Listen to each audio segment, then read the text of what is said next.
Tá dando para ler e acompanhar, né? Bom, queria então fazer um certo resumo, assim, até onde a gente chegou, porque agora a gente entra no segundo momento do texto. Essa parte que a gente vai falar agora, vocês viram que até agora ele está falando mais ou menos próximo às questões que seriam da teoria literária. Então, ele está falando teoria literária, mas ele não está falando especificamente. Agora ele vai entrar numa parte que seria mais ligada à estética, mas a gente não vai realmente se preocupar com esses elementos estéticos, tá? Assim, eu não vou me fiar tanto nisso, porque a minha questão é um pouco do método, realmente, né? E eu penso em chegar no final do curso, nos últimos dias, que a gente consiga ler teoria tradicional e teoria crítica, e vocês vão ver a comparação de como o Benjamin ele traz elementos para esse tipo de debate, né? Então, a gente falou um pouco das questões metodológicas até aqui. Primeiro, a primeira questão que aparece no texto, que a gente já trabalhou bastante, é a questão da Darstellung Problem, né? O problema da Darstellung, o problema da exposição, que ele diz que é o problema, na verdade, que é o problema filosófico por excelência. Então, o problema filosófico seria, antes de tudo, antes de mais nada, um problema de linguagem, um problema de exposição. E aí ele diz o método moderno de pesquisa filosófica que invoca, portanto, more geométrico, um método neutro e abstrato e externo aos objetos, que é anterior aos objetos, que devem ser conhecidos, é um método, na verdade, que esquece exatamente esse elemento problemático do próprio modo de exposição filosófico. E aí ele vai dizer que a doutrina fundamenta-se na quantificação histórica, ela não pode ser invocada more geométrico. Então, essa questão do problema da Darstellung, ela não pode ser invocada, na verdade, por essa metodologia que, a partir da modernidade, tenta emprestar de outros signos, e ele vai falar disso um pouco agora, dos signos da matemática, dos signos da lógica, dos signos da geometria, um modo de exposição, enquanto esse modo de exposição, se é filosófico, ele necessariamente está na palavra, né, que a gente viu até a aula passada, a questão da nomeação. A nomeação, ela não é simplesmente um conjunto de signos, tal como os signos matemáticos ou os signos more geométricos. A nomeação é a própria face da verdade, tal como ela aparece voltada para nós. Tá? É como nós conseguimos acessar o lampejo da verdade. Então, portanto, esquecer a perspectiva linguística, né, ou lingual, se vocês preferirem, né, porque muitos autores traduzem assim, desse problema, esquecer que a filosofia é, antes de tudo, um problema de linguagem,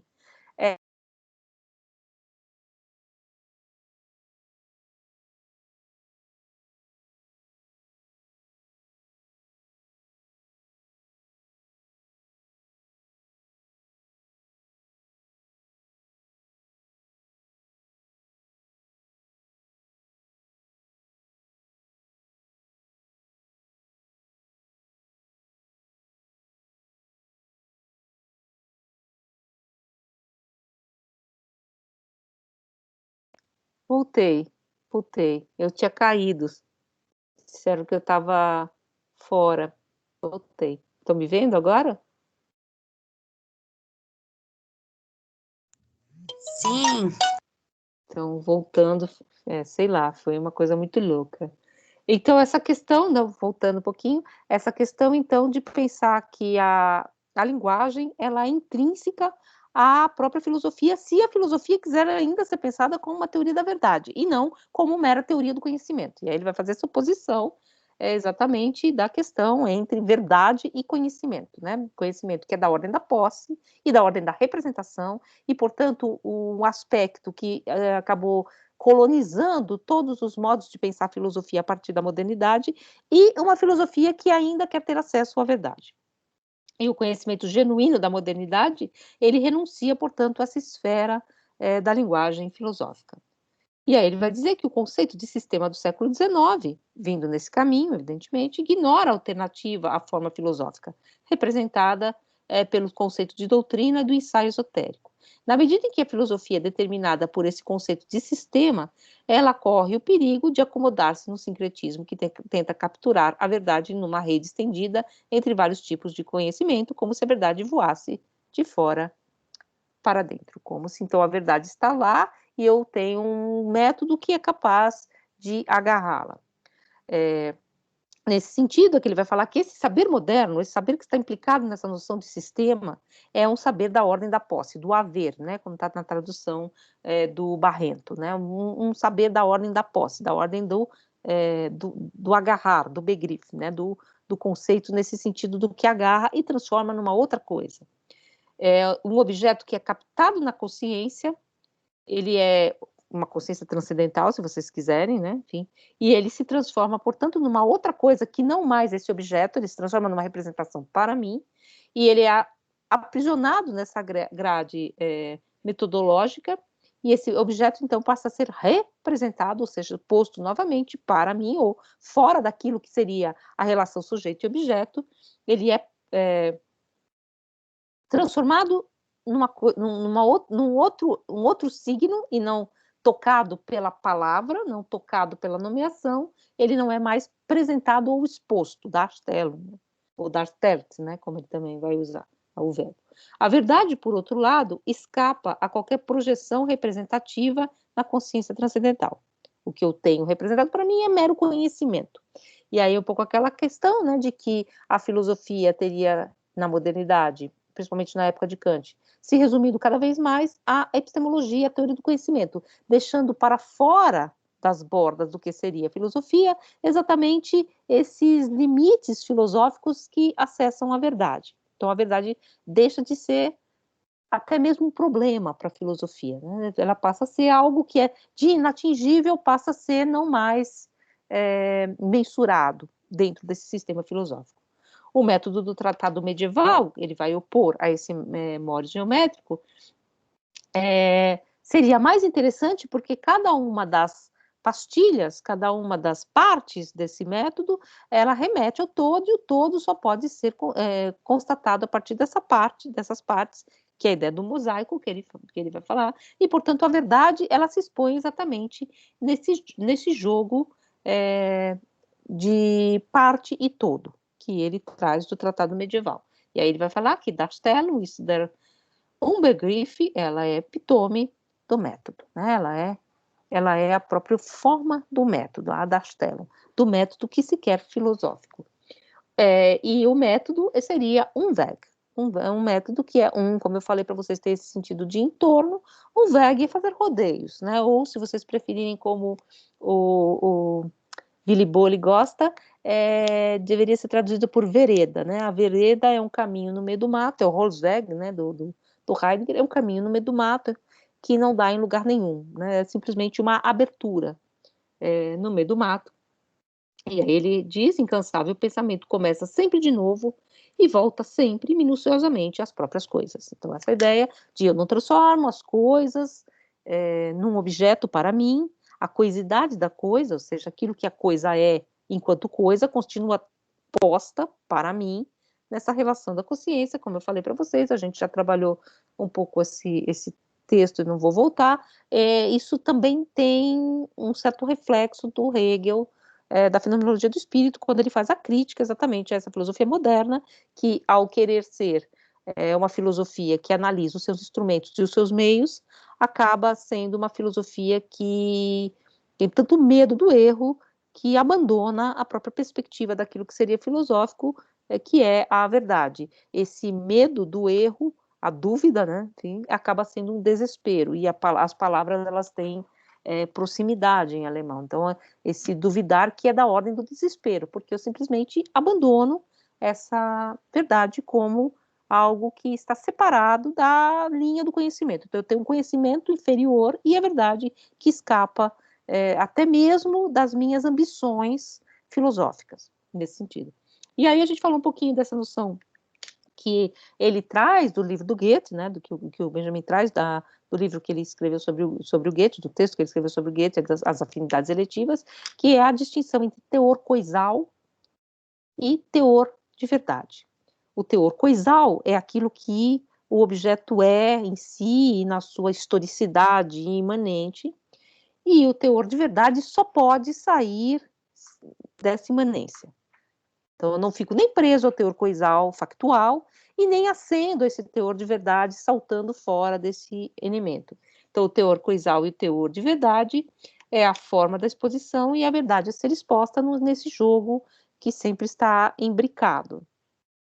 E é o trabalho, portanto, microscópico, o trabalho filológico, embora ele faça muitas críticas à filologia, o trabalho com o fenômeno, fenomênico, esse trabalho que, como depois a gente vai ver quando for falar da origem, ele é cinzento, ele é de alfarrábio, de ficar mexendo em citações, mas que imerso na particularidade, na objetividade do texto, permite que esse texto se queime, vamos dizer assim, e nele lampeje essa verdade. Não há acesso direto às ideias, assim, uma coisa mediada entre ideia e sua representação.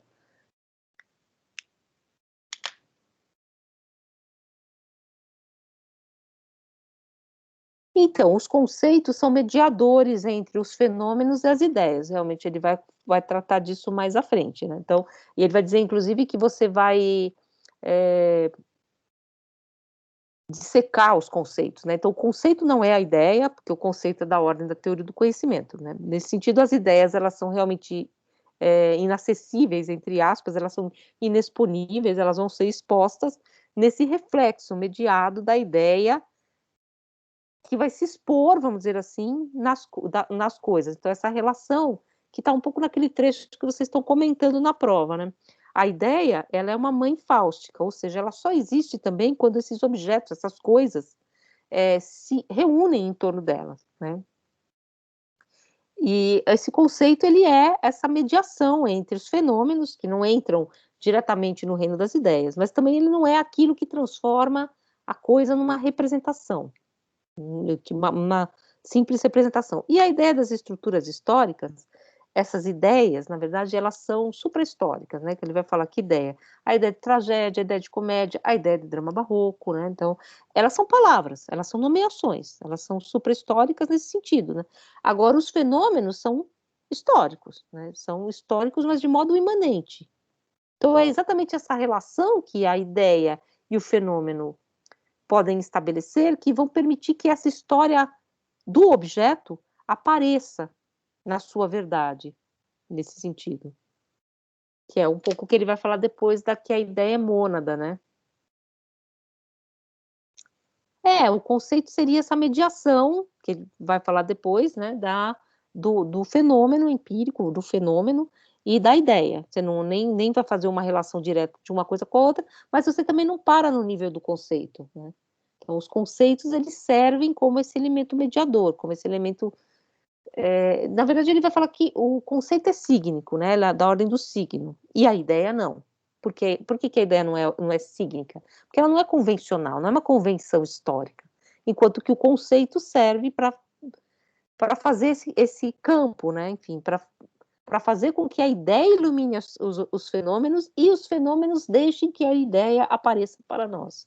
Um pouco essa questão que a gente vai ver mais claramente exatamente nessa parte que a gente vai entrar agora, quando ele vai falar da questão das ideias na teoria literária. Então, ele vai dar nome um pouco a essas ideias, né? E aí, então, ele vai falar dessa parte da leitura do simpósio, né, da leitura do banquete, exatamente nesse sentido, que existe uma espécie de daimon, que é Eros, que faz, portanto, esse lampejo da verdade aparecer nas coisas. Então, é esse elo exatamente que você tem que manter, que o tratado medieval mantém exatamente nesse jogo do sujeito ao objeto e do objeto ao sujeito, que continua sempre se repondo. Ele não sai de cena assim que o objeto é representado, que é o exemplo que ele dá da questão do mosaico. E agora que ele vai falar um pouco dos fenômenos. Então, aí ele vai falar dessa parte que é, na verdade, o Trauspir como ideia, né? Que a gente vai pensar, se o Trauspir é uma ideia, ele vai dizer, e as ideias são mônadas. Em que sentido? As ideias, elas existem, portanto, em si mesmas, separadas de todas as outras. Então, elas existem como uma espécie de núcleo separado.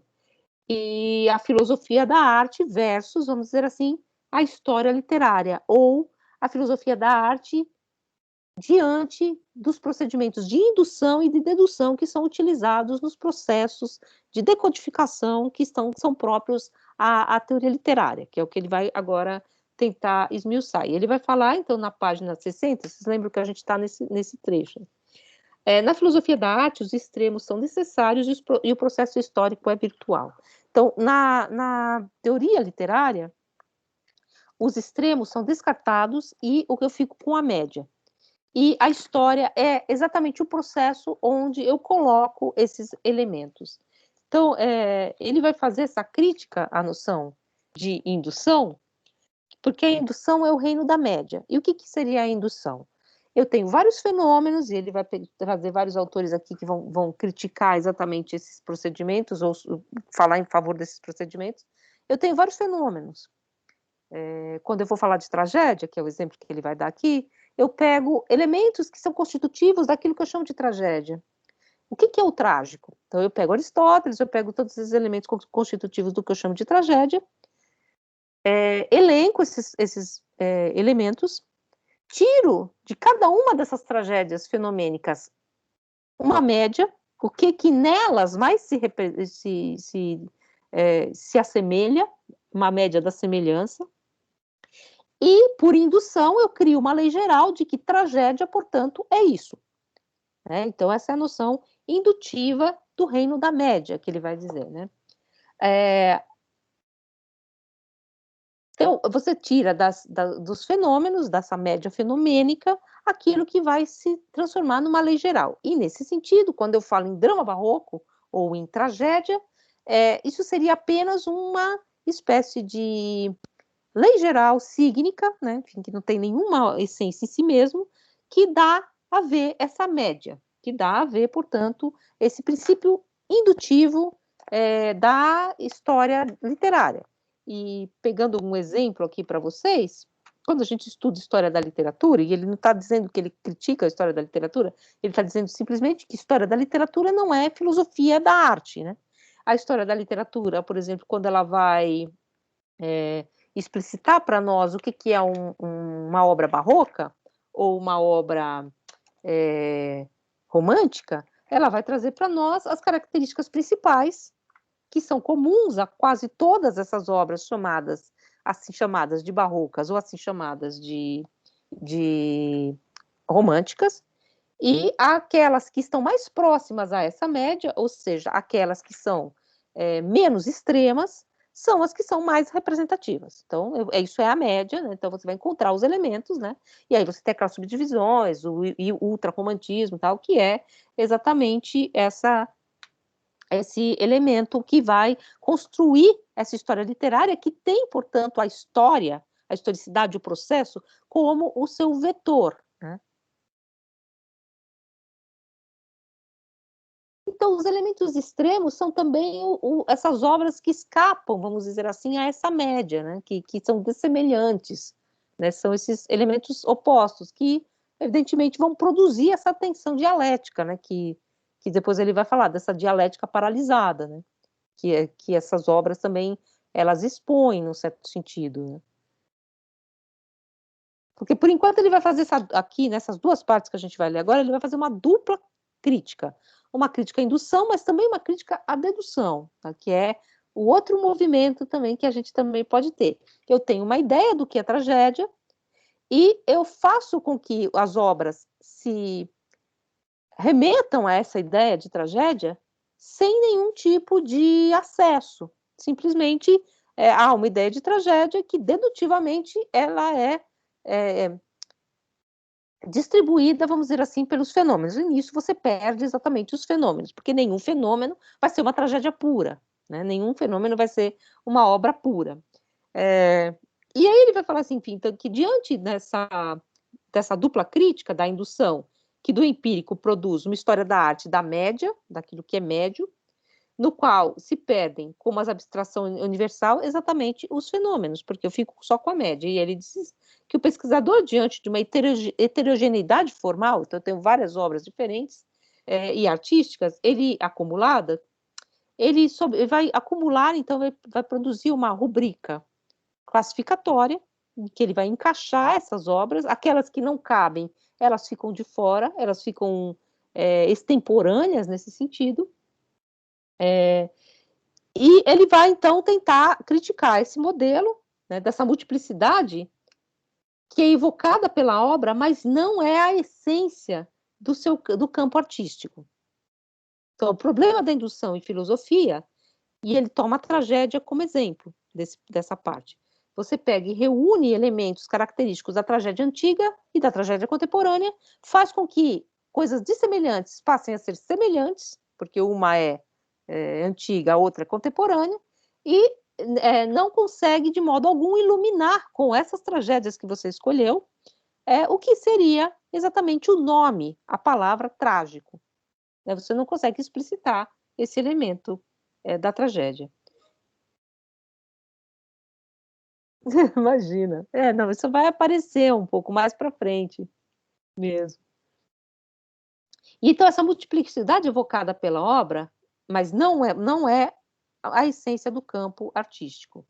Mas também não se pode, sob pena de prescindir-se de todos os fenômenos, acender a ideia de tragédia diretamente. Então, você fazer assim, pulando o múltiplo da arte exatamente para a ideia de tragédia. E aí ele vai pegar um autor que é o Konrad Burdach, que é um autor que vai fazer uma crítica à noção de hipostasiação, que é muito comum à história da arte. Essa noção de hipostasiar elementos, que é comum à história da arte, mas é comum a todo tipo de movimento histórico, quando ele quer pensar filosoficamente, que você hipostasia como se existissem elementos que são meras abstrações. Por exemplo, aqui que ele pega do Buda, é a noção de homem do Renascimento. O homem do Renascimento, que é uma noção que está no Burckhardt e que está no Nietzsche, existe um homem do Renascimento, o homem da Renascença, seria o homem da Renascença em contraponto ao homem do Gótico e ao homem do Barroco. Então, você vai criando essas perspectivas que, como diz o próprio Buda, você subsume sobre uma abstração uma heterogeneidade enorme de fatos e de personalidades, de movimentos, e por baixo, vamos dizer assim, dessa máscara irreal, que você torna real, você hipostasia o homem do Renascimento, você deixa passar toda a factualidade, todo um universo de elementos que não são sequer avaliados. Né? Então, é uma crítica que ele vai trazer, então, essa crítica do Buda à hipostasiação, por exemplo, do homem do Barroco ou do homem do Renascimento, que subsume sobre fatos, sobre suas máscaras, uma quantidade enorme de fatos e de personalidades. Ele vai reconhecer que essa crítica tem realmente um ponto correto, vai realmente você hipostasiar, e a gente faz muito isso em história da arte, mas em história no geral, você diz assim, isso é existencialista. Isso é existencialista, você criou alguma coisa que é o existencialismo e que vai subsumir fatos diversificados sob uma mesma égide, sobre uma mesma classificação. É muito comum em história literária ou história da arte isso resolver um problema para nós. Você está vendo uma peça, um quadro, ou um texto que está trazendo muitos problemas, inclusive você está muito movido por esse texto, por essa obra de arte, e alguém vem e te diz, não, mas isso daí é expressionista, ou isso daí é barroco. Quando a pessoa te dá essa palavra, barroco, expressionismo, parece que ela te deu a chave, mas o que ela te deu, na verdade, foi simplesmente uma hipostasiação de todos os elementos que você não estava conseguindo explicar e você continua não conseguindo explicar. Né? Você salta para essa classificação. Evidentemente, ele entende essa crítica do Buda, porque ela é uma crítica que é incisiva, na verdade, uma crítica que já se faz há muito tempo na história da arte, enfim, dessa ideia de você ter um homem barroco, como se o homem barroco fosse algo, e como se todos os movimentos desse período enorme que nós chamamos de barroco pudessem ser entendidos sobre uma única relação, ou o homem do Renascimento, tá, que é o mais comum. Mas ele vai criticar também o limite desse cientificismo, porque o que ele vai dizer dessa crítica do Buda à hipostasiação? É mais ou menos como aquela crítica que a gente viu anteriormente, o medo do erro passa a ser o medo também da verdade, porque eu também perco nesse movimento, a própria possibilidade de falar do Renascimento, ou falar do Barroco, que são ideias, e eu não tenho outros termos para a exposição filosófica, como eu não tenho outros signos para a exposição da matemática. Então, se eu jogo fora as minhas palavras, para que os fatos possam vir a ser o que eles foram, eu também estou perdendo nessa crítica, junto com a dúvida, né, que ele acha correta, a possibilidade de encontrar a verdade. Ou seja, o que ele vai dizer aqui, a indução redunda, portanto, numa espécie de hipostasiação também dedutiva, por fim, que ele concorda com a crítica, mas que cai, num certo sentido, num ceticismo indutivo que não dá conta diante das questões platônicas que ele está tentando tratar aqui, que são da filosofia da arte. Ou seja, eu perco tudo também. Ele vai dizer aqui o que os nomes não conseguem fazer como conceitos, na página 63, conseguem fazer como ideias. Então, a hipostasiação, que é o conceito, um pouco o que o Murilo tinha falado, exatamente é uma espécie de abstração que eu crio para cobrir, vamos dizer assim, os fatos, mas se eu pensar que isso não é uma hipostasiação, mas é uma ideia, por exemplo, a ideia de Renascimento, a ideia de Barroco, se eu conseguir salvar essa ideia como um nome e não como um conceito, aí sim eu estou me aproximando mais de uma possibilidade da verdade.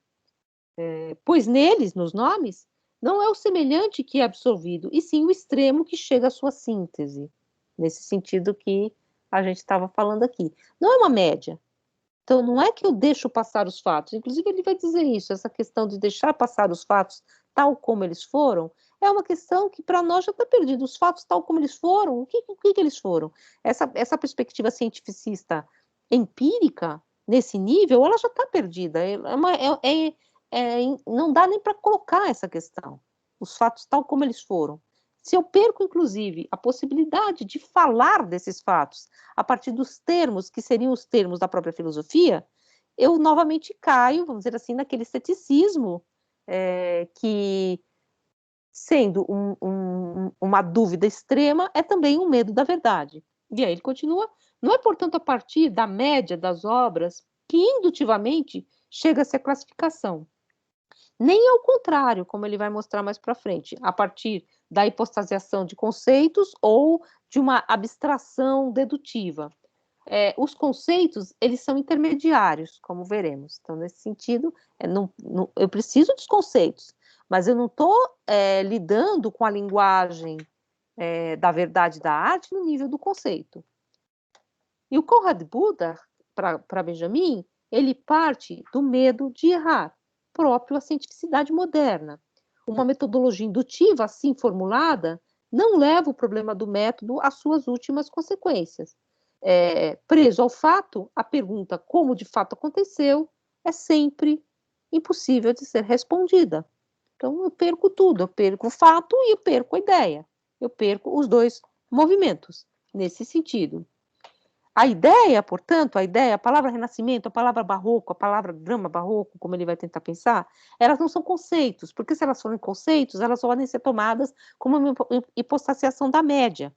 Elas não são conceitos, elas são ideias. E a ideia é a expressão, ou deve sê-lo, do fundamento da verdade na linguagem, no nome ou na palavra.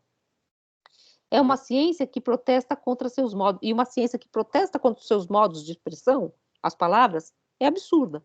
Então, essa ciência que está tentando protestar contra aquilo que é o único possível de fazer com que se exponha a verdade dos objetos é uma ciência falha. E ele vai dizer que, juntamente com os signos da matemática, as palavras são os únicos instrumentos de representação da ciência, e elas próprias não são signos. Então, não é um conceito, não é um signo, não é uma média, não é um intermediário criado e hipostasiado a partir dos fatos. Se eu ficar preso à crítica, tal como ela é feita pelo próprio Buda, a hipostasiação, eu perco as ideias e os fenômenos, tá? Eu perco tanto a parte que seria esse movimento ligado aos objetos da arte, E perco também a possibilidade de iluminá-los a partir da sua verdade. E eu perdi a página, peraí. E ele continua nessa questão, ou seja, criticar termos como Renascimento, Barroco, Trauspier, que é drama barroco, tragédia, comédia, que são termos com os quais a filosofia desde sempre vem trabalhando, procurando o que eles escondem como conceitos, procurando o que realmente foi, nessa empiricidade científica extrema, positivista, no certo sentido, é esquecer que os nomes são ideias a partir das quais podemos vislumbrar a verdade. E só a partir desses nomes, nós podemos vislumbrar a verdade da ideia. Sem essas palavras, degradadas a meros símbolos, a meros conceitos, a meras leis gerais indutivas ou conceitos dedutivos, perde-se tanto o objeto quanto a sua verdade. Eu perco as duas coisas, porque primeiro eu tiro uma média dos objetos, crio um conceito, esse conceito ele é uma lei geral, ele não significa nada, tanto quanto os objetos já foram perdidos, inclusive porque eles escapam nos seus extremos. Se eu faço o processo contrário, eu fico com a hipostasiação, eu também perco os objetos. E aí ele vai, então, a um segundo movimento, que ele vai fazer essa crítica, na verdade, de como a indução ela se transforma, na verdade, ao fim e ao cabo, nesse medo da verdade, num movimento dedutivo, né, no fundo.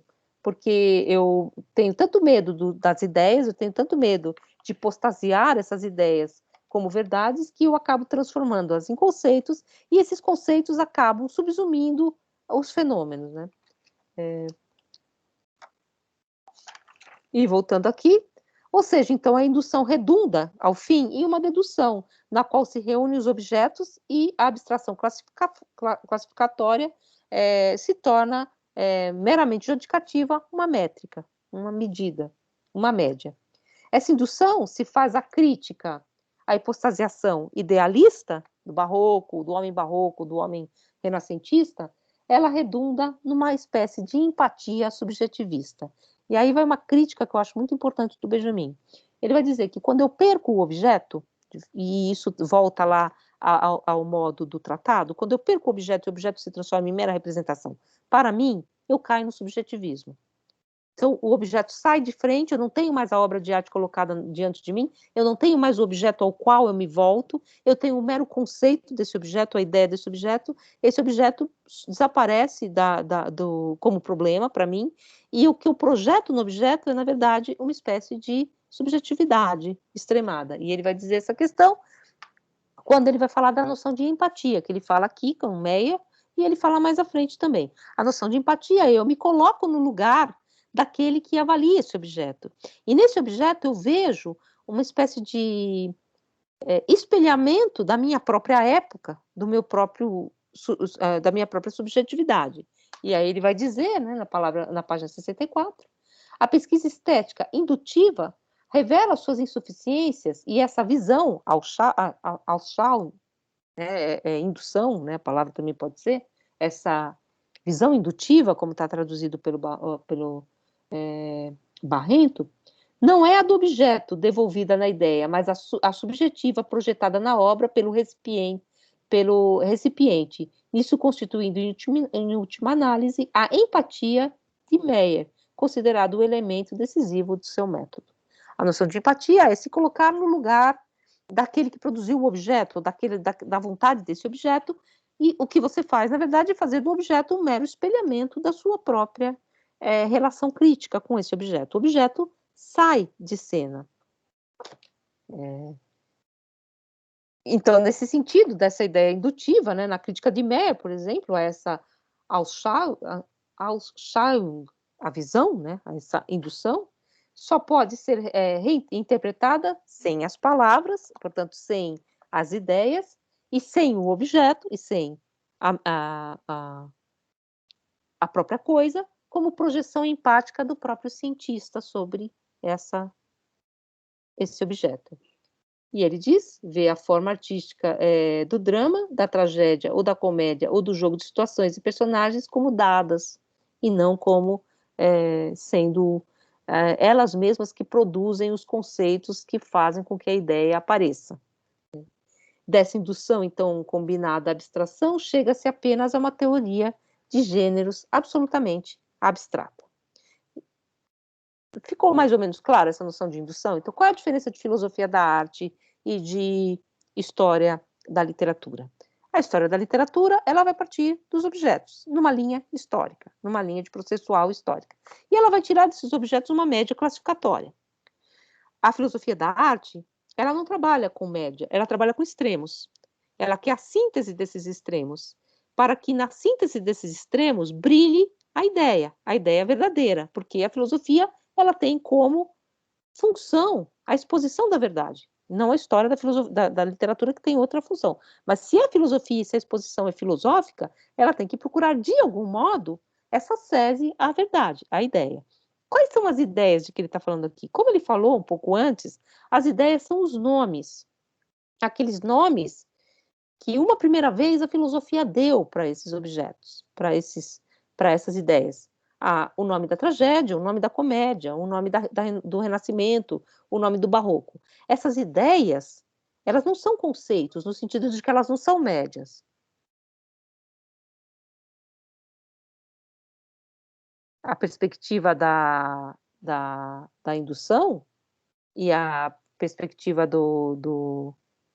da ideia, na verdade, assim, ele vai falar que essa história da literatura, ela está fora do objeto. E os objetos se colocam nessa linha. A historicidade filosófica, ela é imanente ao objeto, né? Um pouco essa questão. Então, talvez possa pensar que ela é dinâmica, porque ela é imanente à própria ideia. A ideia, portanto, ele vai dizer, ela não se projeta numa linearidade histórica, uma ideia atrás da outra, ou um conceito atrás do outro. Porque ela escapa exatamente a essa historicidade, que é própria história da literatura. Como ele vai falar agora da questão dos gêneros na literatura, né, que é a segunda parte, que é a crítica à indução, à dedução. Então, a crítica à indução é a crítica a essa noção de média. E apesar de ele entender a crítica dos historiadores da literatura, a hipostasiação de termos como Renascença, Barroco, que passam a ser grandes guarda-chuvas, embaixo dos quais os fatos mais heterogêneos se congregam sem se explicitar, né, que é um pouco a ideia de hipostasiação. Eu crio um termo geral que toma uma realidade por si mesmo, né, que é isso que se chama hipostasiar, e toma o lugar dos fatos. Só que o que o Benjamin vai falar? Sim, mas eu não salvo os fatos fazendo essa crítica radical. Primeiro porque esses termos não devem ser pensados como hipostasiações, como conceitos, mas sim como ideias. Se eles forem pensados como conceitos, como signos que vieram da média, aí sim, eu perco as duas coisas. Eu não tenho como fazer filosofia da arte. Agora, eu não posso perder, pelo medo de que esses termos não se remetam imediatamente aos fatos, tal como eles foram, a própria capacidade de produzir a exposição filosófica. Então, ele está fazendo, um certo sentido, uma defesa do uso desses termos, porque eles são nomes, e eles são ideias nesse sentido. Então, ele está fazendo uma defesa contra a crítica à hipostasiação, embora ele reconheça os excessos, né, da teoria do Bucar. O Bucar tem um livro muito bonito, que eu já falei para vocês várias vezes, que chama A Cultura do Renascimento na Itália, que ele vai forjar, então, criar essa ideia de um homem do Renascimento contra um homem da Idade Média. Esse homem do Renascimento teria escapado à rede, vamos dizer assim, medieval da sociedade e se tornado indivíduo. Então, esse homem do Renascimento, ele seria uma espécie de outra forma mentes, que daria conta, portanto, de subsumir todos os fatos do que a gente chama de Renascimento sob uma única rubrica. Então, essa crítica, obviamente, ela é uma crítica que tem, que é é procedente, ela é uma crítica que o Benjamin leva em conta, só que ele não leva em conta essa cientificidade extrema, esse positivismo, que para fazer essa crítica precisa exatamente abandonar qualquer possibilidade de falar desses objetos da estética.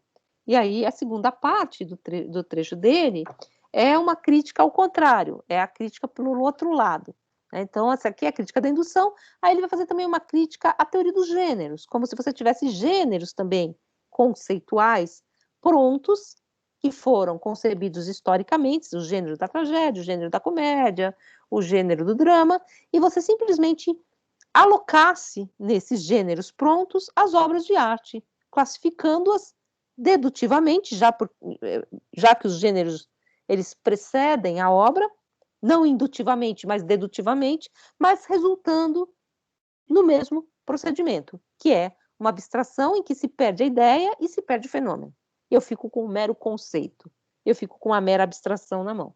E essa crítica ele vai fazer a partir da própria crítica do Croce, né, aos elementos abstratos da teoria do gênero. Eu não digo nada sobre uma obra quando eu digo que ela é uma tragédia, entende? Porque também parece que você disse tudo. Não, isso aqui é o trágico. Então, tudo que a teoria da literatura faz, ou tudo que a filosofia da arte faz, é classificar. Isso é comédia, isso é tragédia, isso é tragicomédia, enfim, e eu não saio muito do lugar.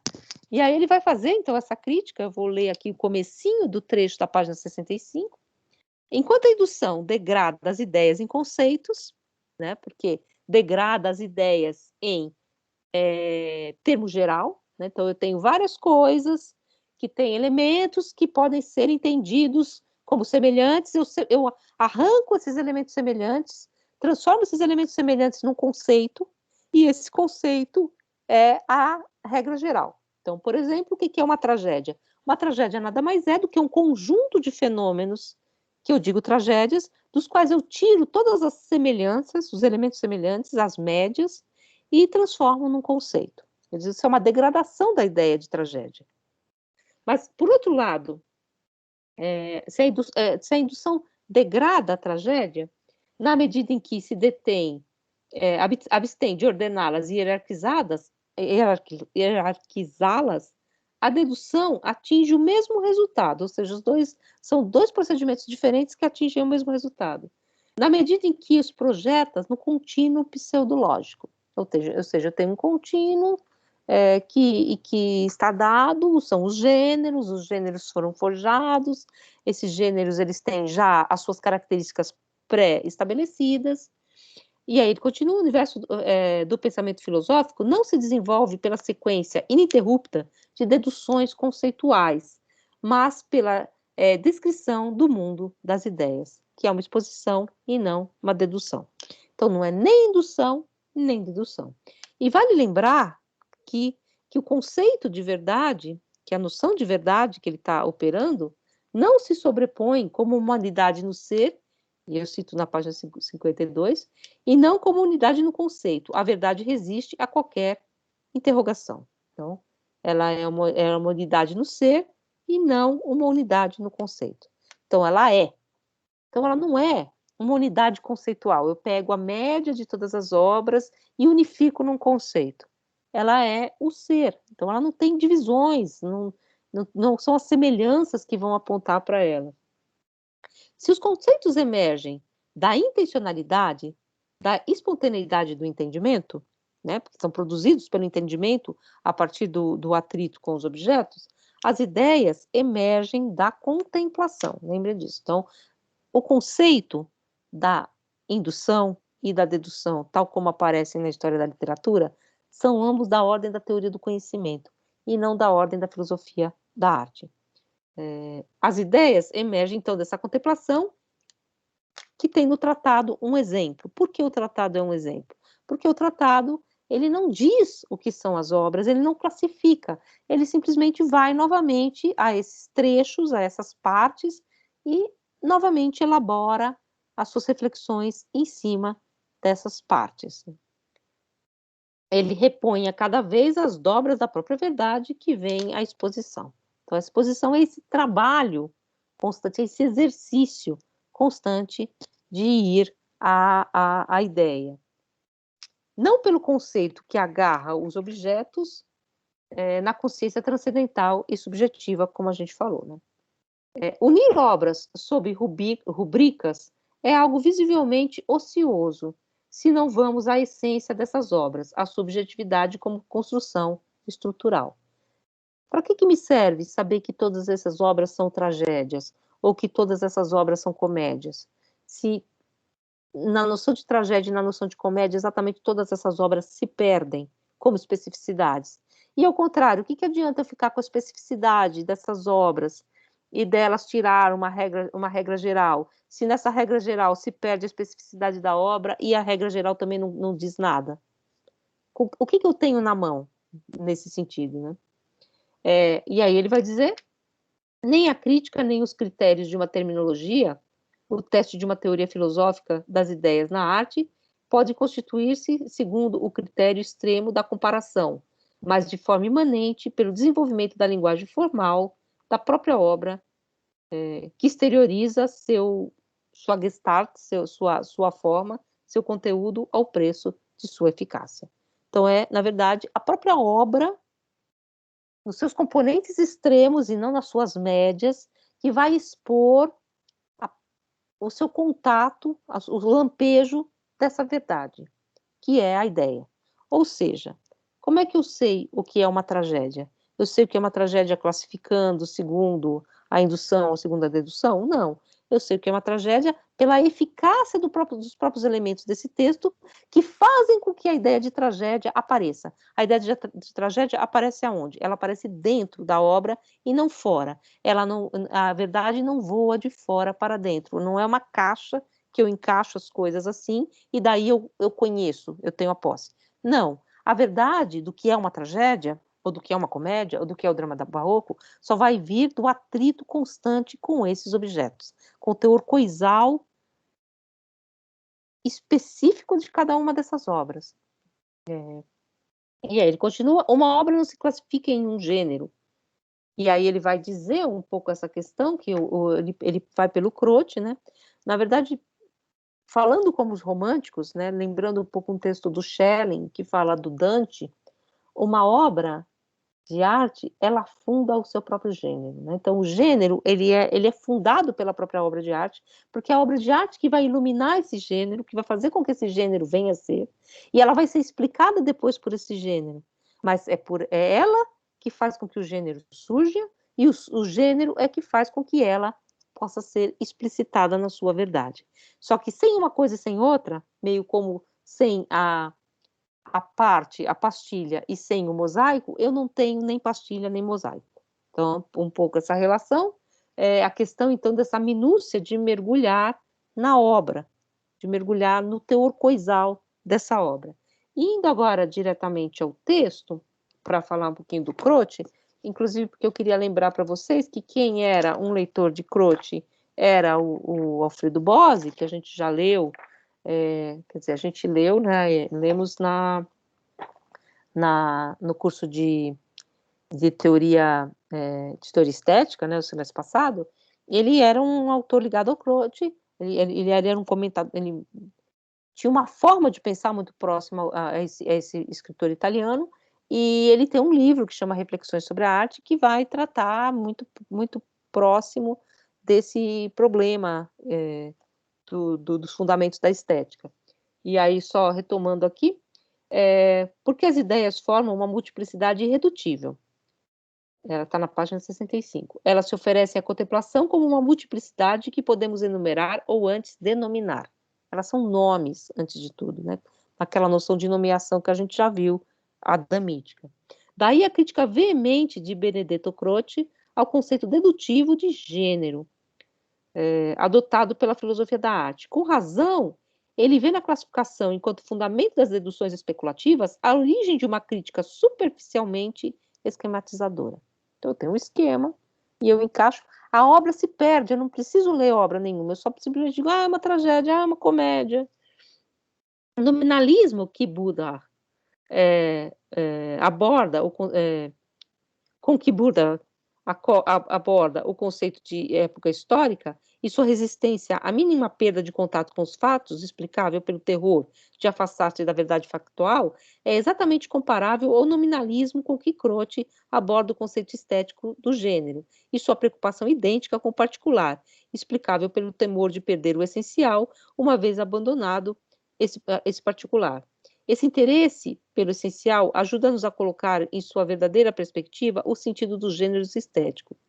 Os fundamentos de estética denunciam o preconceito segundo o qual é possível distinguir várias formas de arte particulares, cada uma com seu próprio conceito, seus próprios limites e suas próprias leis. Muitos autores continuam escrevendo sobre a estética do trágico, do cômico, da lírica, do humor, da pintura, da música ou da poesia.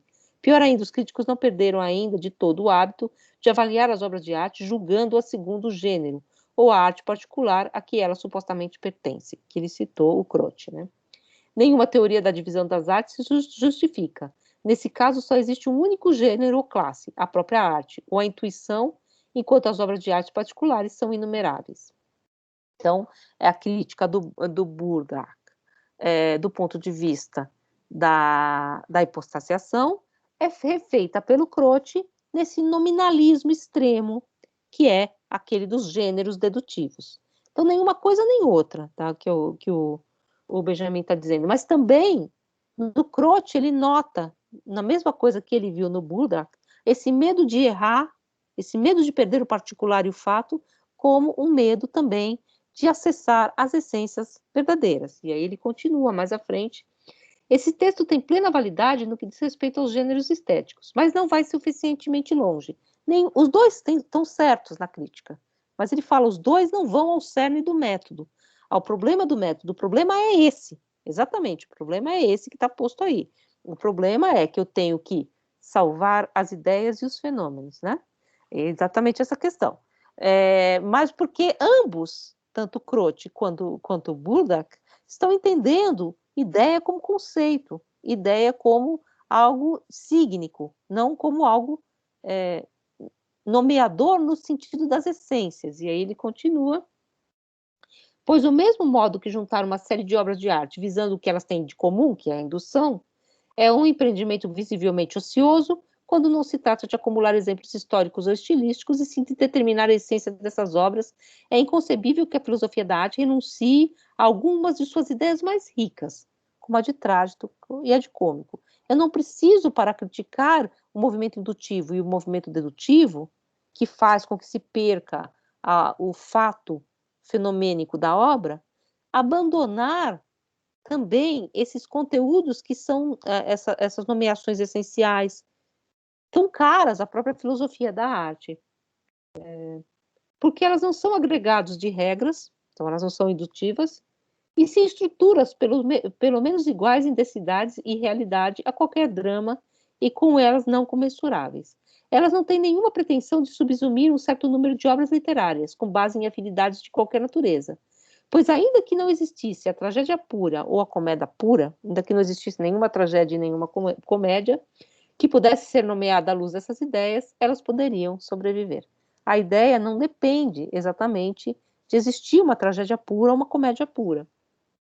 Nisso elas podem ser ajudadas por uma investigação que não procure, desde seu ponto de partida, identificar tudo aquilo que pode ser caracterizado como trágico ou cômico, mas que vise o que é exemplar, ainda que só consiga encontrá-lo num simples fragmento. Então não é pegar o tudo e fazer uma grande média. Às vezes é ao contrário, é fazer esse trabalho minucioso da parte ao todo, mesmo que seja um pequeno fragmento.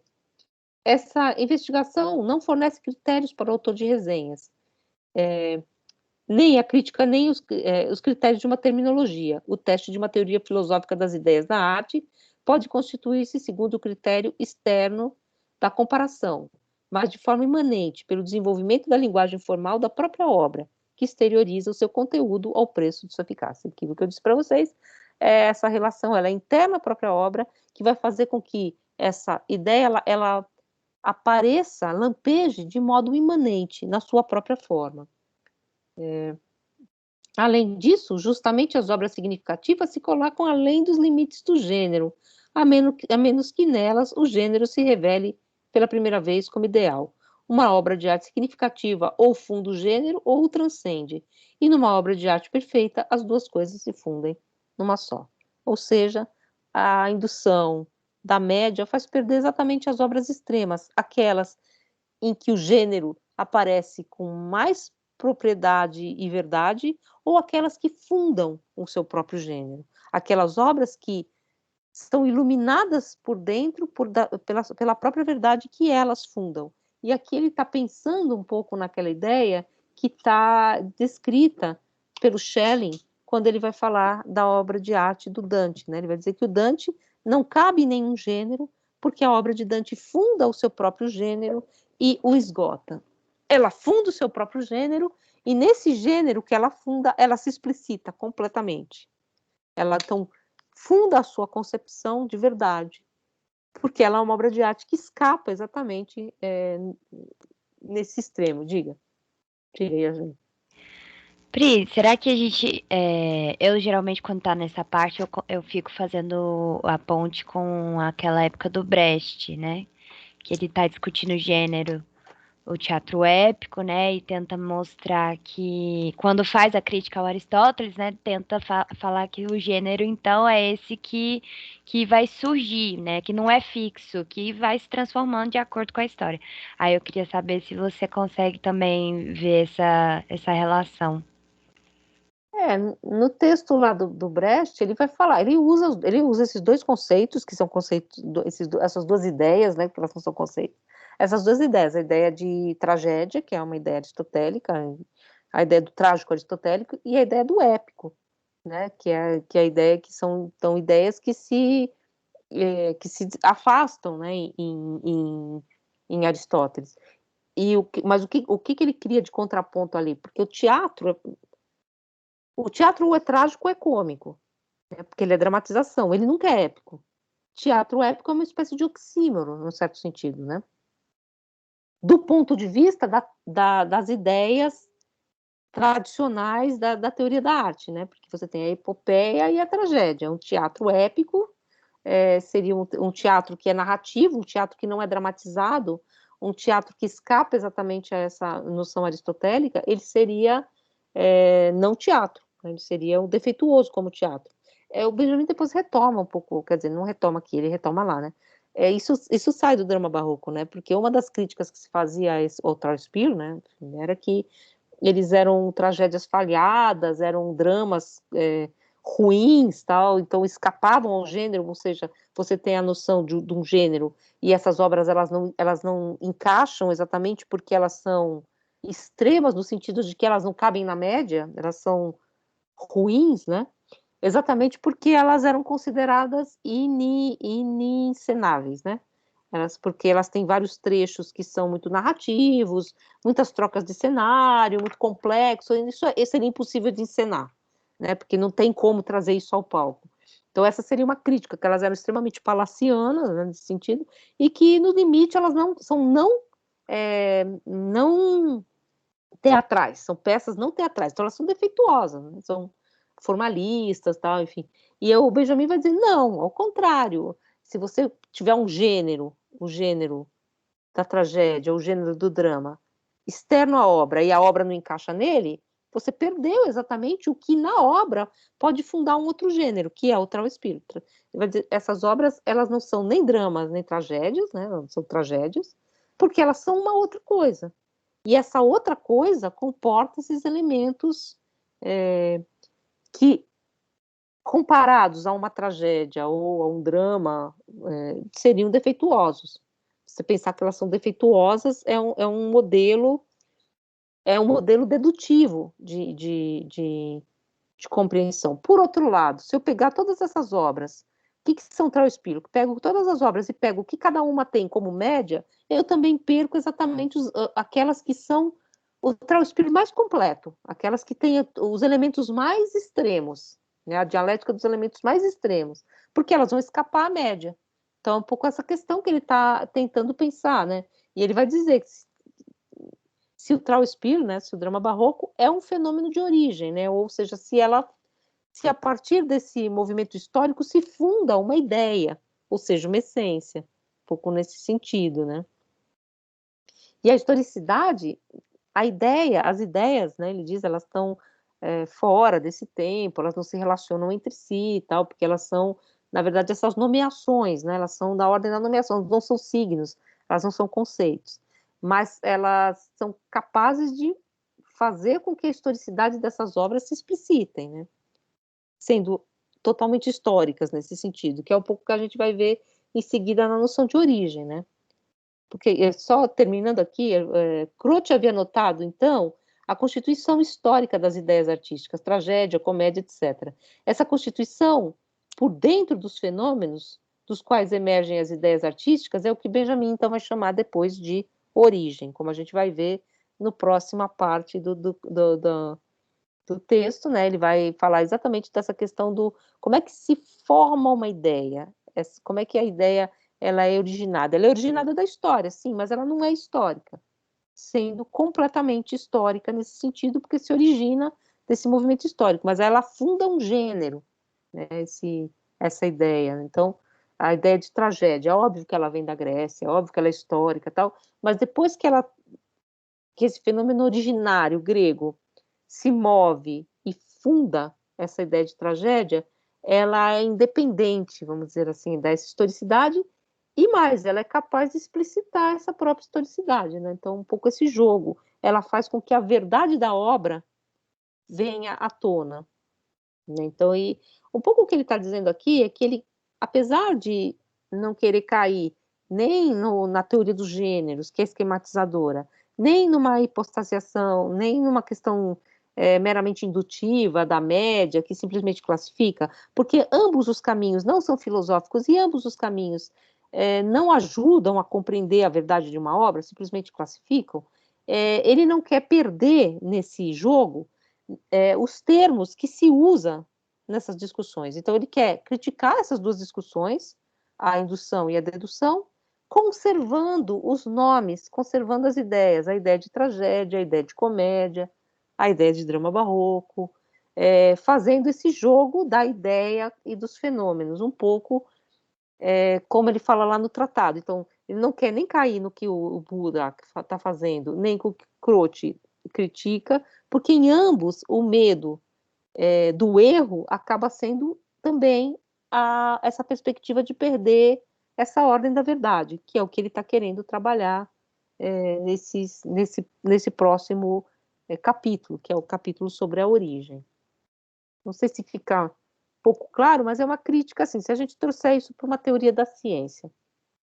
É a crítica tanto ao modelo da indução quanto ao modelo da dedução, como funções em si mesmos, que perdem, se a gente trouxer para uma teoria do conhecimento, que perdem exatamente essa dimensão do horizonte da verdade. Porque se eu fico na indução empirista ou na dedução transcendental kantiana, e em nenhum dos dois casos eu tenho no horizonte qualquer acesso à verdade, porque a indução é lei geral e a dedução é conceito representativo, eu perdi exatamente a dimensão de que a filosofia deveria pelo menos almejar essa verdade para além da indução e da dedução. Então você perde exatamente nesses elementos metodológicos, mores geométrico, essa dimensão da exposição filosófica, que é o grande problema. Ele não está dizendo que não é problema, ele está dizendo que ambos os métodos, a dedução e a indução, aqui encarnados, evidentemente, na teoria literária, eles não dão contas porque eles não vão até o fim do problema do método, que é exatamente fazer a crítica à indução e à dedução sem perder do horizonte a possibilidade da exposição da verdade a partir dessas ideias, né? Então, sem ficar preso a um medo tal que faz com que a indução e a dedução se estabeleçam como o único horizonte dessa dimensão científica, presa à ciência, e se perca exatamente a possibilidade do problema filosófico por excelência, que é o da exposição. Voltando ao nosso problema, que se perca exatamente o problema da possibilidade ou não de uma filosofia da arte. Porque você fica só com a média, só com a história, só com aquela história no sentido baixo, né, no sentido dessa historicidade factual. Eu fico preso ao teor coisal, a esse trabalho do comentário, do crítico, né, do comentário, sem nunca conseguir saltar para um lampejo que seja da verdade, porque essa verdade, inclusive, ela foi limada do próprio processo de antemão. Então, é um pouco essa questão. Voltando, então, você volta, então, um pouco a questão, se vocês quiserem referir àquela crítica do Hegel, né? Então, eu fiquei ou no instrumento ou no meio, refinando o instrumental, ou pensando no meio de reflexão que faz com que a verdade, o conhecimento venha a ser, e nesses dois procedimentos eu deixei a verdade escapar como se ela sequer estivesse no meu horizonte de ambição possível. Então, eu fico preso a uma verdade ordinária, né, que é uma verdade de tom menor, que é essa verdade no nível da teoria do conhecimento. A verdade é que você transforma a filosofia da arte em uma mera história da literatura nesse sentido menor. Não nada contra a história da literatura.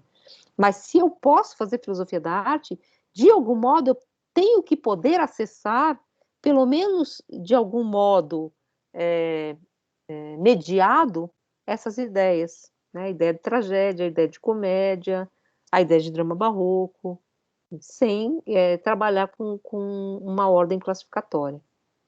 Não sei se fica claro, na verdade nunca é claro, né? Mas, novamente, aqui ele está colocando o problema do método, né? Como indução e dedução, que são dois elementos metodológicos da ciência moderna, fazem com que a própria verdade fique fora do processo, fica fora do procedimento. Eu fico no nível do conceito, não no nível da ideia.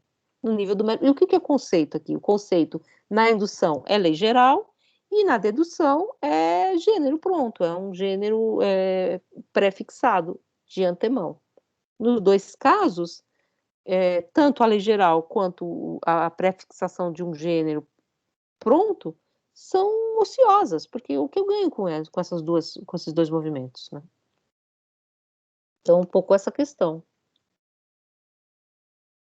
E aí, vocês querem terminar a parte da origem? Eu quero deixar para a aula que vem, que aí eu vou colocar mais um texto para vocês lerem lá, né, de trabalho junto, porque logo depois dessa questão a gente vai entrar exatamente na monadologia. Aí a gente vai ler a monadologia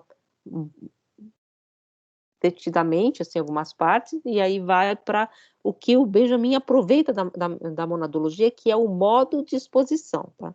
Então, a monadologia não é um método para chegar a um resultado, ela é um modo de exposição, ela é um modo de fazer vir esse lampejo da verdade, que é um pouco o que a gente vai ver mais para frente.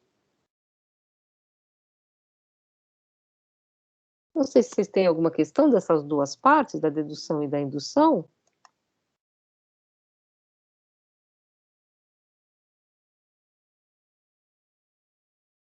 Diga, Tomás. Professora, eu tenho uma pergunta em relação ao modo de exposição do tratado para ele. Uhum. Na medida em que existe uma escolha do autor das suas referências, ainda que seja uma questão da autoritas e tal, como é que isso não gera um problema de uma certa subjetividade, a mesma subjetividade que ele critica no método indutivo?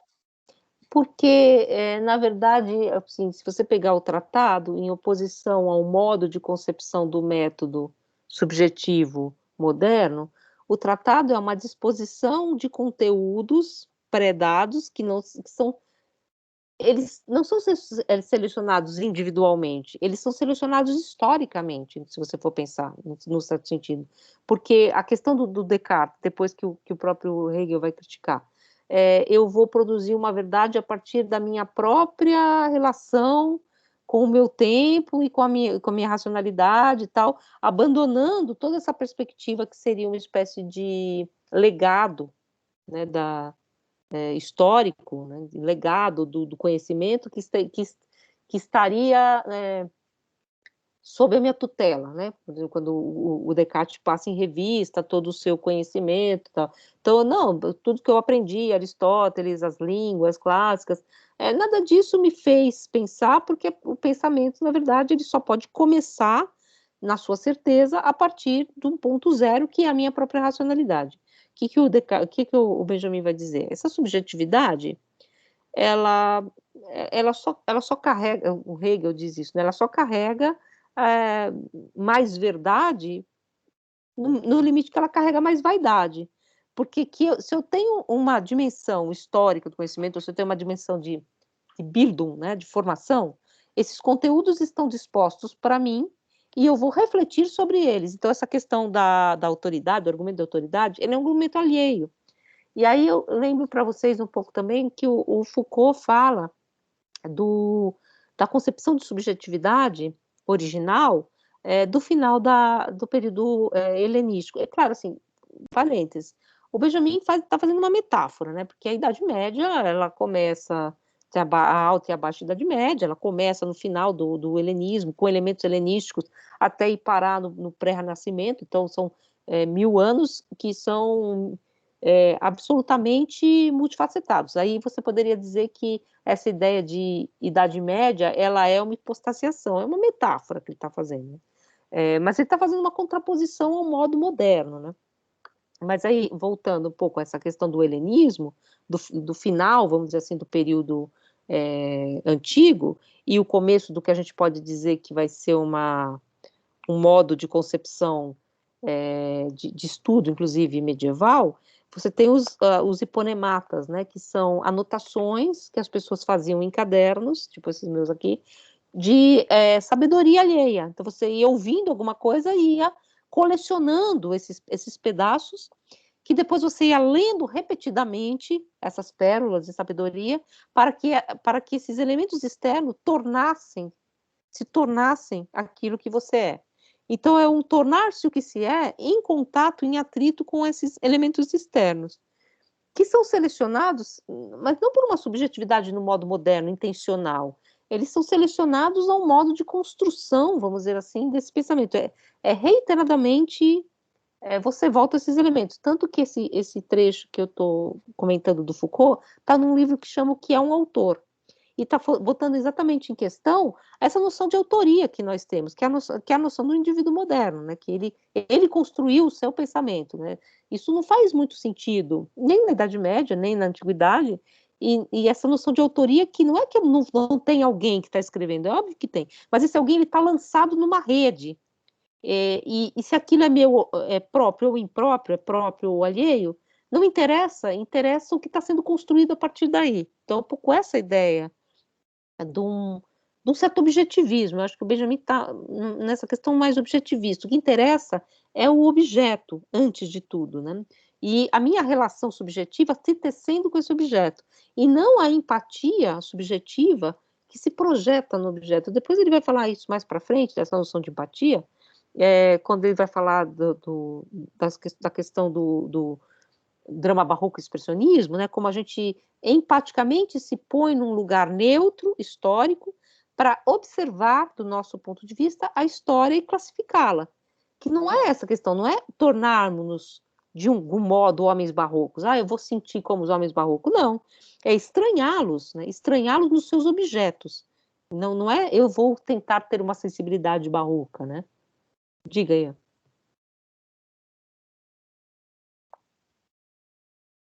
Olá? Diga. Oi, tá me ouvindo? Oi, tô. Então, hoje os planetas se alinharam de novo pra mim, porque hoje na aula de 2 horas de metafísica a gente discutiu Whitehead, e aí o Ilan deu umas palas assim sobre o Whitehead, de que ele tenta pensar essa relação de sujeito-objeto fora desses termos, assim, tenta, tipo, a pira que o Whitehead tem na metafísica é um pouco essa, assim, dentre outras, né, de tentar sair um pouco dessa normativa sujeito-objeto. O Benjamin, ele vai um pouco nesse caminho também, no sentido de tentar se opor a essa... Então, no sentido única também, né? hegeliano. Pensando em Kant, por exemplo, porque pensando em Kant é uma via de mão única, né? Tipo, nós, sujeitos do conhecimento, afetamos o objeto que é conhecido. E não rola muito bem. Isso. Aí Então, um pouco no do conceito sentido... nos afetar, mas é que afetar os objetos. Então, um pouco no sentido hegeliano, eu diria que o Benjamin vai, né? Porque o que o Benjamin a noção de experiência para o Hegel é uma relação da consciência com o objeto que faz uma relação desse objeto à consciência. Então, esse objeto ele se refere à consciência.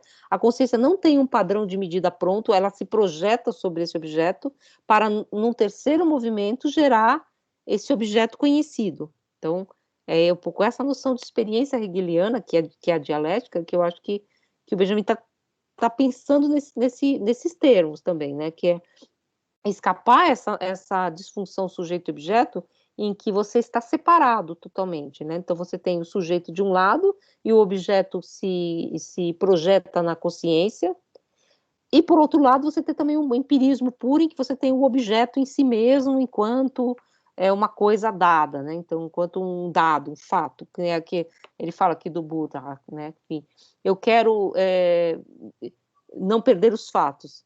Mas os fatos, o que são os fatos, né? Os fatos, o que realmente aconteceu, né? Assim, então, você não tem essa relação, né? Agora, esse objetivismo nesse sentido, né? Eu não tiro, o objeto ele não se torna um elemento meramente psicológico, ele vai falar empático, né? Enfim, nem meramente representado subjetivamente. Então, ele vai tentar sempre pensar essa relação tensa entre o sujeito e o objeto, que tem a ver também com a noção de tratado, né? Porque é sempre uma consciência que vai aos objetos de pensamento reiteradamente, né? Nunca esses objetos de pensamento se esgotam para essa consciência no saber de posse. Então, eu acho que é um pouco nesse desenho também. Agora, claro, assim, do ponto de vista do geral, assim, da filosofia contemporânea, eu acho que essa tentativa de escapar à filosofia da cisão, né, uma ideia de filosofia da reconciliação, ela é meio comum a muitos autores, eu acho. Assim, o Whitehead eu não conheço muito bem, mas o Heidegger vai tentar pensar isso, então, uma filosofia que escape a mediação que está dada em Platão, né? Então, que escape ao pensamento apofântico aristotélico, né? Que é o pensamento do sim e do não, do verdadeiro e do falso, e tente Justamente. pensar o original, né? Pensar o ser original. O Benjamin está nessa, mas eu acho que ele está... Porque é aí que a gente vai ver um pouco essa questão da origem, né? Origem é um tema que também aparece no Heidegger, né? A origem da obra de arte, né? Que é um texto posterior, e eu já falei para vocês, né? O Heidegger, não que eu saiba, né? Ele não faz nenhum comentário sobre o Benjamin, e o Benjamin faz um comentário que é crítico. Assim, faz um comentário, mas também é um passant. Quem faz vários comentários críticos e se põe realmente numa linha de oposição ao Heidegger é o Adorno, né? Que não, para uma metafísica da teoria do conhecimento detona, na dialética do esclarecimento também detona, né? Na dialética negativa, na dialética dos conhecimentos. Detona também, enfim, nesse sentido de você tentar escapar da mediação saltando fora da mediação, né? Por uma noção de origem e tal. Agora, precisa ver como que o Benjamin trabalha as mesmas questões de outro modo, né? Porque, num certo sentido, sujeito e objeto, eles continuam postos. Às vezes, eu acho que o Benjamin usa a palavra coisa exatamente para escapar dessa noção de objeto, né? Tenta Porque sair um pouco. o objeto já é o representado para mim, né? Disso. O objeto já está em relação ao sujeito, né? O objeto é objeto para um sujeito, né? Agora, quando ele fala do teor coisal, né? Assim, por exemplo, né? Que também recupera um pouco algumas questões do Hegel, né? Porque às vezes o Hegel fala da coisa, né? Ele fala, inclusive, Ding, Sarre, né? Ele usa mais de um termo para falar e depois ele vai falar objeto. Porque o objeto já é essa coisa num processo histórico em relação à consciência, que essa coisa se torna objeto, né? Então, nesse sentido, eu acho que também é uma questão que é bem interessante para o Benjamin, que é um pouco a questão que eu acho que a Yasmin está estudando, que é a noção de experiência, como o Benjamin pensa, né? Porque depois o Benjamin vai falar eu acho. que a experiência meramente subjetiva, ela é cindida, no certo sentido, né? A minha experiência que é só para mim, e ela é incomunicável no limite, né? Porque ela não é experiência, né? Ela é uma vivência. Ela não é Erfahrung, ela é Erlebnis, né? Ela é vivência. Por que ela é vivência? Porque ela é um trauma para a consciência que é incapaz de transformá-la em discurso, em conceito, em ideia, que é incapaz de expô-la. Então, ela é incapaz de tornar esse elemento um elemento de filosofia, inclusive, que é um pouco. E aí a experiência, que é a experiência, ela é já cindida na modernidade, é exatamente uma questão que eu acho que ele vai trabalhar, não no sentido nostálgico, de uma experiência perdida que a gente tem que resgatar, mas sim de uma nova possibilidade de experiência, né? de trabalhar também essas questões que são os choques, né? As vivências. Sim. Então, mas isso aí mais para frente ele vai falar. Mas Salvar tem a um ver pouco com essa objeto, questão, né? né? Um E pouco salvar o fenômeno. objeto, e salvar os objetos, exatamente, no certo sentido de uma espécie de realismo, quase, né? O Adorno fala do Krakauer, que é um autor que os dois comentam, o Benjamin e o Adorno. Ele fala que ele é uma espécie de estranho realista, né? O Porque Benjamin? Era o Adorno fala isso do Benjamin? não, do Krakauer. Mas Ah, ele não fala do Benjamin, mas ele fala também, porque ele fala que o Benjamin está se colocando numa encruzilhada de positivismo e magia. Então, o positivismo, que seria a subjetividade, né, e a magia, que é esse salto para uma explicação em que a mediação dialética não se explicita. Então, que é onde o Heidegger se joga, né? que aí está sendo heideggeriano, quase que. Ou quando o Adorno diz, você está chegando próximo ao fascismo do Jung. Aí o Adorno, O Adorno é bem. o Adorno chutar o pau da barra. O É, Benjamin era muito bonzinho, era escroto, né? Mas assim, nas cartas, né? Quando eles estão falando nas cartas, né? Nossa, se eu recebesse uma carta daquela, acho que eu ia chorar, assim. Porque eles são... Mas é bem interessante, porque eles põem muitas questões de métodos nas cartas, né? Enfim, as cartas são muito ricas, né? Naquela correspondência do Adorno total. Benjamin.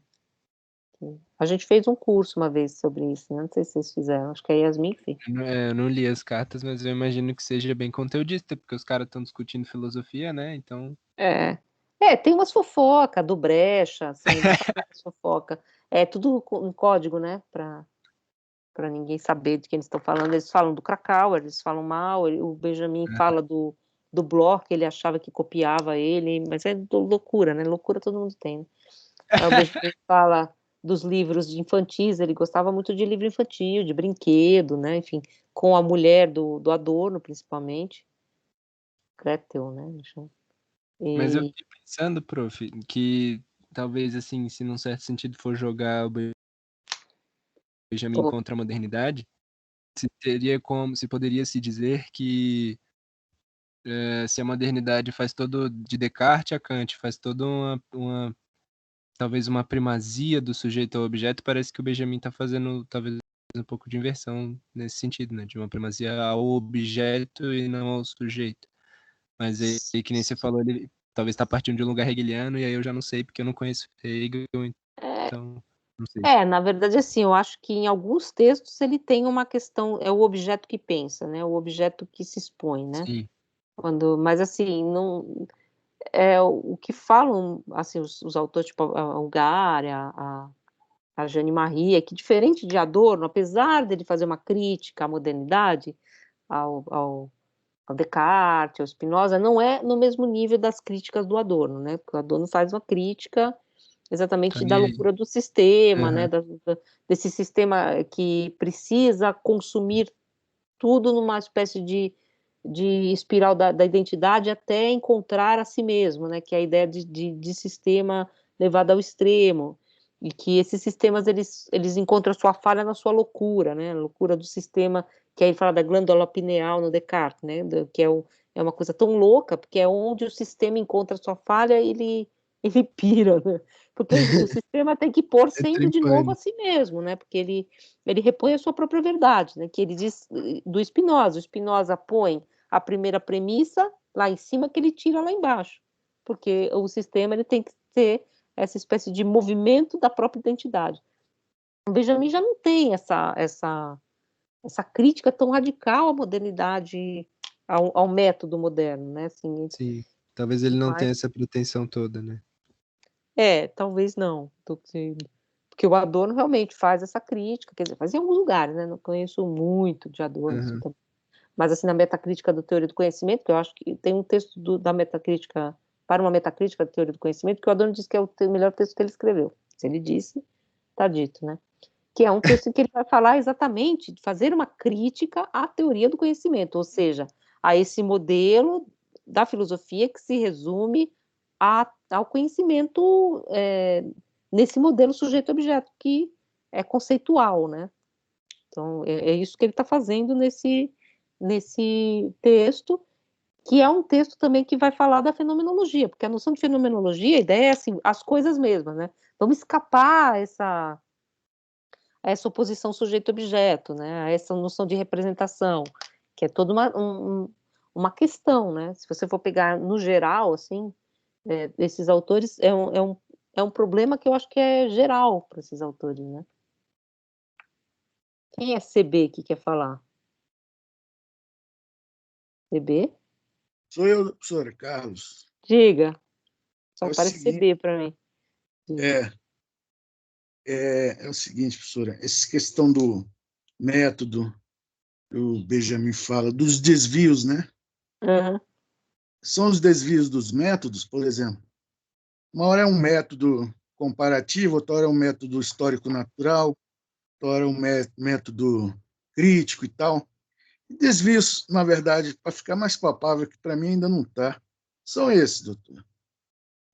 Então, na verdade, ele está fazendo uma crítica ao método, né? A noção de que o método ele é a primeira pergunta que você deve fazer, porque na filosofia moderna né? Qual é o método? Se você é historicista, se você vai fazer uma indução, se você vai fazer uma dedução, se você é um empirista. Então, a primeira pergunta Ah, é o acesso à verdade. E ele está dizendo que essa pergunta pelo método, essa imposição de que o método seja a primeira questão, seja uma anterioridade, né, a próprio acesso à verdade, é deixar passar exatamente a verdade.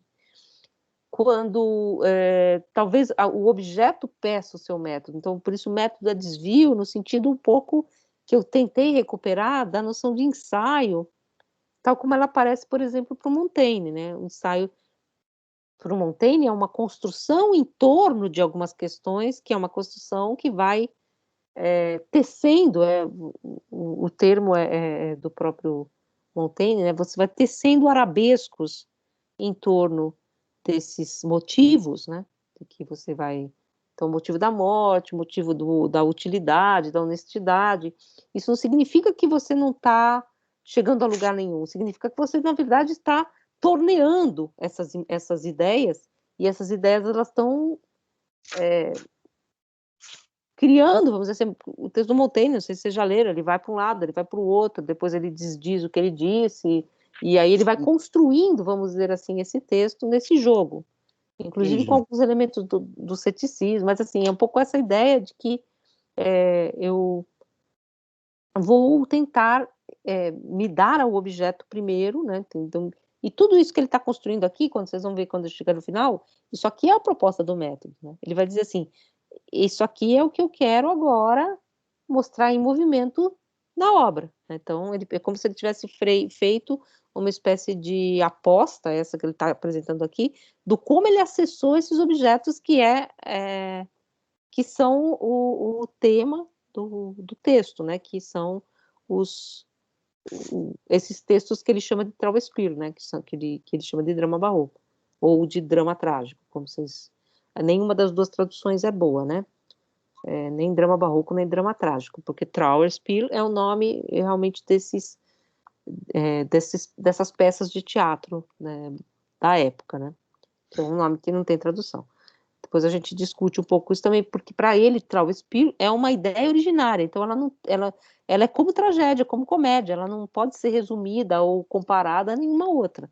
Ela é uma Primordial. coisa em si mesma, ela é primordial. Então é um pouco essa questão.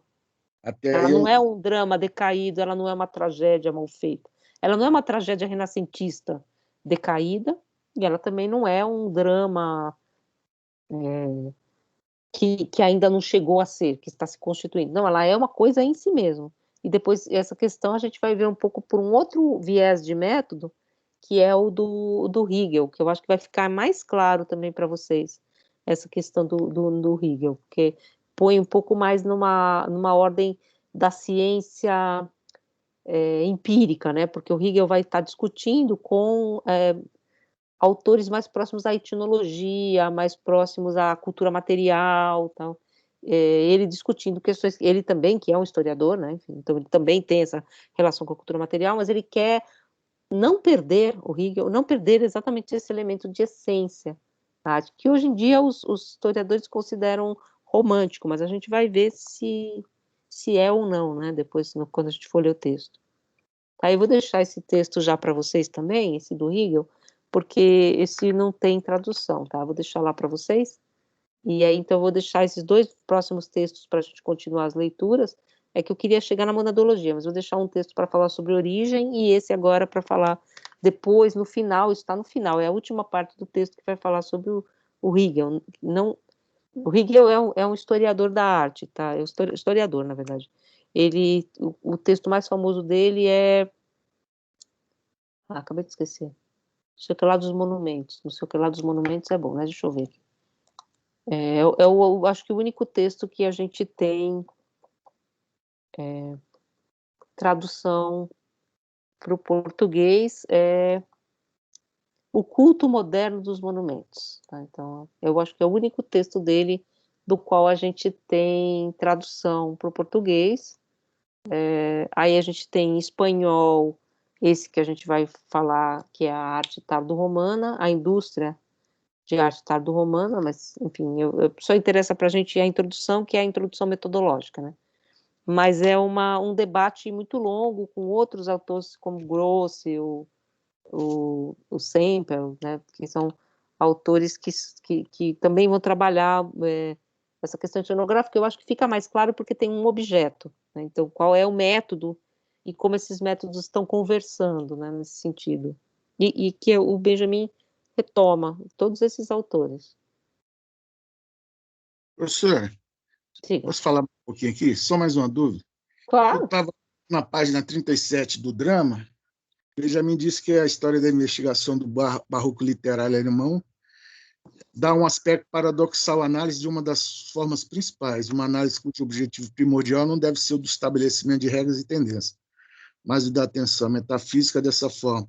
Aí ele vai dizendo aqui que o romantismo, o influxo do romantismo, e Antônio Cândido também, que é um grande crítico literário, ele também usa que o romantismo foi responsável pela vulgarização e banalização historicista dos estudos germânicos. No último texto do século, seria 18, 17, não favoreceu a investigação do drama trágico do barroco.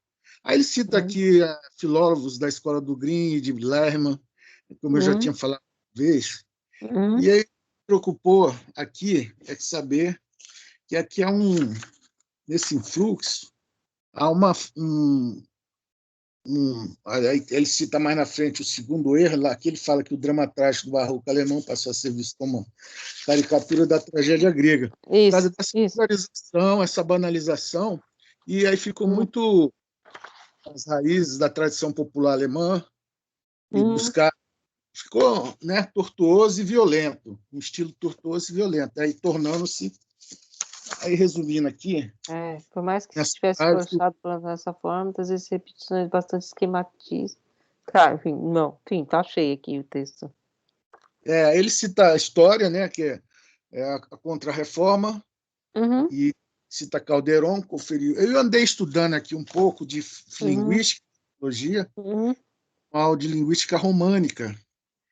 E a românica ela foi muito influente, né, ali nesse período, juntamente dos dialetos que existiam muito na época. Eram muitos dialetos, né? Era dialeto demais, e com o latim também, e a influência do romeno oriental, né, que era o romeno eslavo, e deu uma outra, e essa confusão que existiu aqui, histórico-estilísticos, foi nesse período, né, entre os séculos XVII, XVIII até o XIX, que chegou a reforma. E eu andei vendo aqui que experiências literárias do Barroco, estilista, e o outro erro foi aqui, está aqui na página 39. Foi o impressionante preconceito que houve contra a relação à crítica estilística, né? Eu me ocupei disso aqui há tempo. Estou até lendo uns textos de Antônio Cândido aqui, que ele fala em sociedade, literatura e sociedade, mas essa procura aqui na parte linguística realmente um negócio emaranhado que aconteceu ali. Ele culpa também o Shakespeare, né, por ter levado esse romantismo todo. E que Shakespeare teria vulgarizado, né? Seria uma influência. Eu entendi assim, que esse romantismo shakespeariano foi uma influência assim que seria uma influência vulgar para o barroco. E para entender o barroco, teria que entrar nesse meado aí para destirar esse fio meado aí, para puxar o fio da meada para poder entender como é que chama? O drama Trauspiro. Então, na verdade, vocês vão ver depois, assim, mais para frente, que eu acho que a gente não vai dar tempo. Eu não sei se expus direito aí o problema, mas não, eu entendo a questão assim, essa questão linguística, na verdade, a questão da filologia, a palavra romântico, ela vem de língua romance, então ela vem de uma questão filológica, né? Então o romantismo tem tudo a ver com isso, com ir buscar essas questões da estrutura das línguas europeias, tem toda essa questão que é bem do romantismo, inclusive chegam ao ponto de encontrar um bardo, que, enfim, que não é o romantismo alemão, mas um bardo um bardo nórdico, né? Eles inventam um bardo nórdico para fazer essa comparação entre as línguas que são românicas, as que não são. Então, essa é uma questão muito romântica.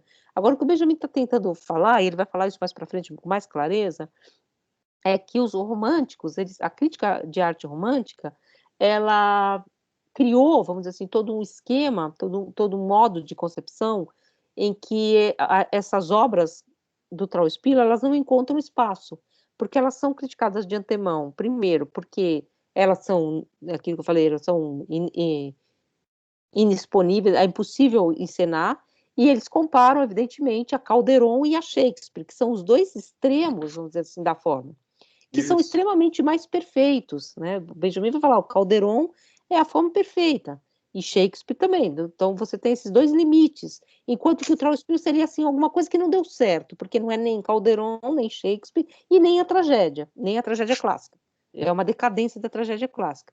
E a outra grande questão que os românticos vão trazer é a crítica alegoria. A crítica alegoria, então, seria o drama alegórico, que é um drama decaído, porque a alegoria é uma forma decaída de símbolo. Isso a gente vai ver depois. Agora, essa questão do Antônio Cândido que você colocou, acho bem interessante, está até lá no Zap, né? Porque é exatamente o que o Benjamin, exatamente o movimento, na verdade, do Benjamin, né? Essa ideia de que uma crítica estilística e uma crítica histórica, elas têm que serem colocadas em lugares diferentes. Então, ou eu faço estética ou eu faço história. É um pouco uma dicotomia, né? Então, ou eu avalio a forma, e aí eu vou ficar semântica, né, tal, eu vou pela semântica, eu vou pela filologia, eu vou pela questão dos gêneros, né? Ou eu faço história da literatura, aí eu vou para a questão da sociedade, eu vou para a questão de uma relação dialética, eu vou para uma questão da teoria da recepção, tal. Isso, aí exatamente o rolê de salvar os fenômenos e as ideias é uma tentativa de estilístico porque é histórico e é histórico porque é estilístico, não está separado, que é a ideia da história imanente à forma, que eu acho que é uma coisa que aparece claramente na leitura do Antônio Cândido da literatura, né? Você pega uma obra de arte brasileira, então, e você tenta desentranhar da forma dessa obra, dos elementos formais, o elemento histórico. Então, você não vai nunca poder dizer que uma crítica do Antônio Cândido não é formal. Mas ela é formal porque ela é histórica porque ela é formal. Inclusive, Uhum. ele faz até, quando ele vai fazer a dialética da malandragem, né, ele faz até uns desenhinhos que são meio aquelas coisas da semiótica, que estavam muito na moda na época. Fala assim, não é que a gente não usa, mas a semiótica também pode ser um elemento. Ele faz uns quadros de oposições, assim, né, tal. Também pode ser um elemento simplesmente de desentranhar, simplesmente não, mas de desentranhar da obra a sua história. Então, não é uma coisa de um lado, outra coisa de outro. Enquanto que, evidentemente, você tem essa guinada, né? Ou eu faço uma história dos gêneros, uma história da forma, uma história, e aí vou para a semiótica, para os signos, tal, ou eu faço história, ou eu faço sociedade, eu falo da sociedade. O que o Benjamin vai fazer é exatamente essa relação imbricada. É formal porque é histórico e só é histórico porque está na forma. Então é ali na forma que eu vou realmente conseguir desentranhar esse elemento formal. E esse formal também, ele pode acender a ideia, tal, mas ele não é dedutivo, né? Não é a teoria dos gêneros. Por isso que a origem é totalmente histórica. É isso que eu falo, é Trauspir, porque o Trauspir é um modo, é uma mônada histórica desse período. A forma do Trauspir, a alegoria, os elementos extremos, aquilo que é considerado falha, na verdade, são elementos que explicitam essa historicidade específica de onde essa forma devém como origem. Então é isso um pouco que a gente vai ver a aula que vem. É o rolê de salvar a filosofia da arte, exatamente. Você salva a filosofia da arte sem fazer com que ela vire também uma teoria dos gêneros, uma coisa voando, assim. Que não é o que interessa a ele também, né? E mais, né? Você está falando de um período histórico, ele está falando de um momento histórico, né? Então ele está. Estou falando assim, a tragédia, o drama barroco, o barroco, né? Ou a comédia. Estou falando de um elemento histórico. Agora vocês vão pegar muito, tem muito livro de literatura, principalmente os russos, depois vão fazer isso. É engraçado que eles que eram super engajados politicamente. Vão falar o conto fantástico, você faz a morfologia de um conto fantástico que não pode ser do século XV ou do século XX. Você tem uma morfologia. Aí é totalmente formal, nesse sentido. Você tem uma forma. Agora, você fazer com que essa forma explicite uma história, aí é o movimento que o Benjamin vai tentar fazer. Gente, eu vou parar de gravar, senão daqui a pouco explode.